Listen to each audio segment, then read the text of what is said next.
Montecito, CALIF. Hundreds of rescue workers slogged through knee-deep ooze and used long poles to probe for bodies Thursday as the search dragged on for victims of the mudslides that slammed this wealthy coastal town. 17 people were confirmed dead and 8 others were missing. Family members anxiously awaited word on loved ones who hadn't been heard from since the onslaught early Tuesday. "It's just waiting and not knowing, and the more I haven't heard from them, we have to find them," said Kelly Weimer, whose elderly parents' home was wrecked. The couple, Jim and Alice Mitchell, did not heed a voluntary evacuation warning and stayed home to celebrate Jim Mitchell's 89th birthday. Santa Barbara County authorities sent a shudder through the community early Thursday when they reported that the number of people unaccounted for had surged from 16 to 48.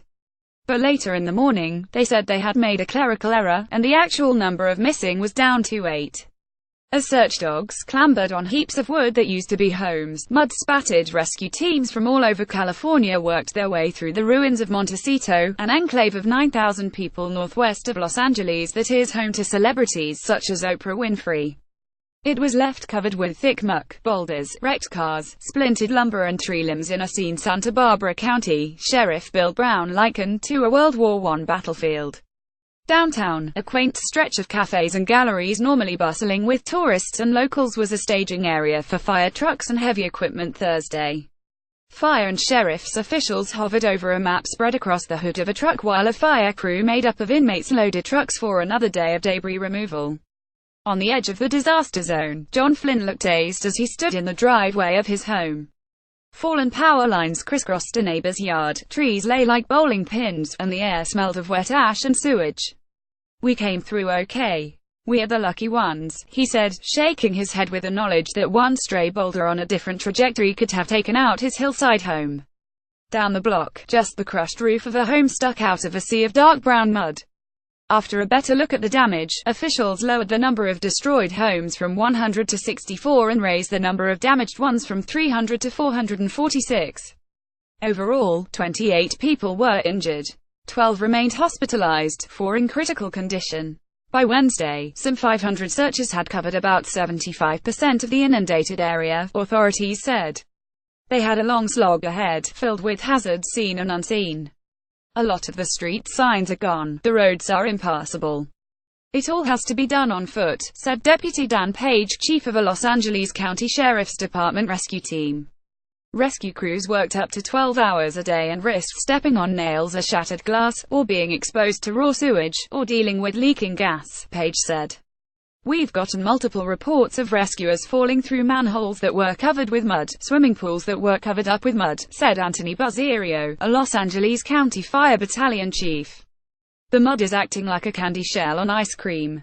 It's crusty on top but soft underneath, so we're having to be very careful." Crews marked where bodies were found, often far away from a home, and used that information to guess where other victims might have ended up as the surging mud carried or buried them.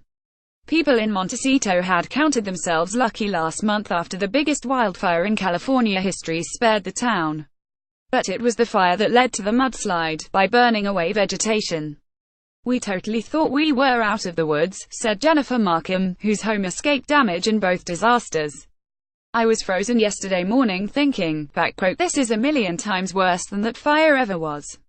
The mudslides were already occurring when Santa Barbara County officials first sent emergency alerts to cell phones in the area, the Los Angeles Times reported Thursday. For days, the county had issued repeated warnings via social media, news media and emails about the potential for mudslides. But County Emergency Manager Jeff Gator said officials decided not to use the cell phone push alert system until 3:50 a.m. Tuesday out of concern it might not be taken seriously. Only an estimated 10 to 15% of residents fled when ordered, and much of the damage occurred where evacuations were voluntary. It could take days or even longer before the work is finished. "That's always our mentality, hey, we're going to find someone alive," Page said. "You never really know. You never know exactly what the human body is capable of." In 2014, a mudslide in rural OSO in Washington state killed 43 people. The last body was found 4 months later. Associated Press writers Amanda Lee Myers, Robert Jablon, John Anchak, Michael Balsamo, Frank Baker, Brian Milley and Andrew Dalton in Los Angeles, Alina Hartunian in Phoenix, and Aaron Ranan in Montecito contributed to this report. This story has been corrected to show that the official number of missing is 8, not 48 as previously reported by Santa Barbara County officials. They blamed a clerical error for the incorrect count.